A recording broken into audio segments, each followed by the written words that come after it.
সর্বশেষ অনুরোধ হইল, আল্লাহর ওয়াস্তে নিজের মা বোন, নিজের স্ত্রী কন্যাকে এত বড় শ্রেষ্ঠতম রমজানে আল্লাহ রহমত দিতে চায়, মাগফিরাত দিতে চায়, জাহান্নাম থেকে নাজাত দেয়, আল্লাহ 70 গুণ নেকির পরিমাণ বাড়ায়া দেয়।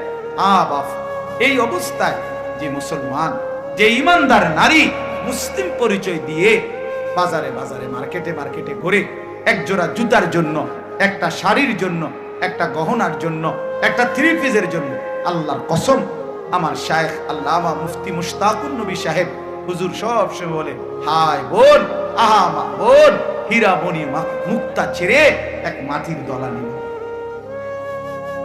রমজানের এক এক মুহূর্ত ছিল তোমার জন্য হীরামণি মানিক, হীরামণি মুক্তা।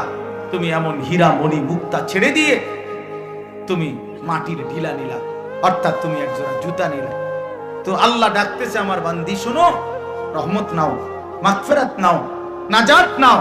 নাফরমান এই বেহায়া বেপর্দা নারী বলতেছে, আল্লাহ তোমার এটি তোমার কাছে রাখো, ইতান আমার লাগবে না, আমার দরকার জুতা, জুতা কিনতে। বান্দা বলো না, আমি আল্লাহ আর কি বললে, কেমনে বললে, আর কতবার বললে তুমি আমার কথা মেনে নিতে।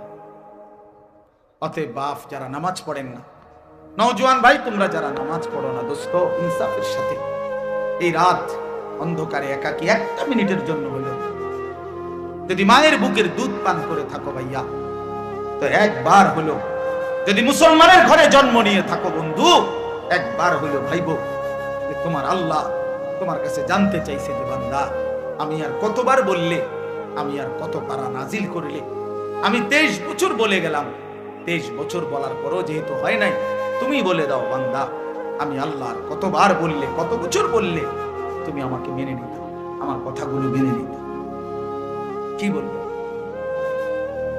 হ্যাঁ, কি জবাব দিবেন বলেন? জবাব দেন। বেনামাজি জবাব দেন, সুদখোর জবাব দেন, এই হারামখোর জবাব দেন, বলেন। আর কত বছর বললে, কতবার বললে সুদ ছেড়ে দিতে, আর কতবার বললে মিথ্যা ছেড়ে দিতে। যেই বোনেরা বেপর্দা, ওই বেহায়া বেপর্দা নারীকে জিজ্ঞাসা করেন, এই অসভ্য বেহায়া নারী, আর কতবার বললে তুই পর্দা করতি বোন, বল। আহ, কিভাবে সম্ভব?